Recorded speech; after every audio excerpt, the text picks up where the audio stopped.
There's an article on amny.com that was posted on December 3rd about Instacart's new lawsuit against New York City, and it's worth reading if you're interested in this subject. It contains this quote, which was apparently pulled directly from Instacart's legal complaint. Instacart says, "If the local laws take effect, they will irreparably harm Instacart. Instacart will be forced to overhaul its platform and business model in the city." Well, I don't think I'm alone when I say, boo-hoo, poor Instacart. It's a huge company.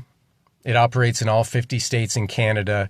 If they have to change some things in one location, that's probably not going to break them, especially considering the degree to which they exploit their workforce everywhere else. But the article also contains a couple of responses from, I think it's from city council members. I'll read a couple of them. Instacart is worth $10 billion, but they would rather bankroll a lawsuit than pay workers a living wage.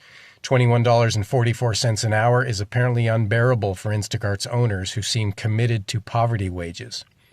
And then a little later it says, for more than a decade, these workers have been forced to subsidize the company's billion-dollar business model, scraping by on as little as $5 to $7 per order and spending unpaid hours waiting on the app.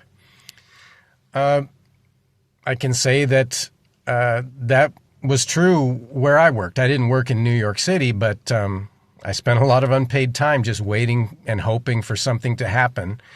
And New York is one of the most expensive places to live in the country. If $21.44 an hour sounds like a lot, and maybe it does, you got to consider it's New York City. It's very expensive to pay rent and pay for everything there. And of course, Instacart workers don't get any of the benefits that regular employees get.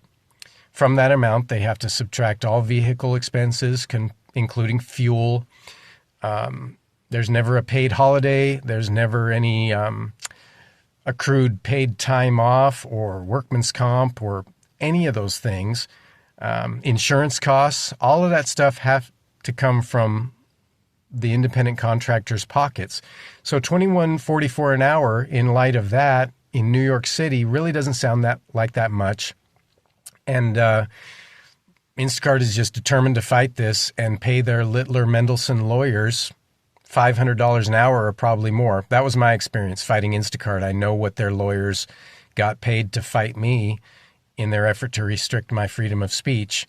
And yeah, Instacart's apparently willing to just fork over that money for a lawsuit, but not just pay their workers a reasonable wage. Is that a company you want to support?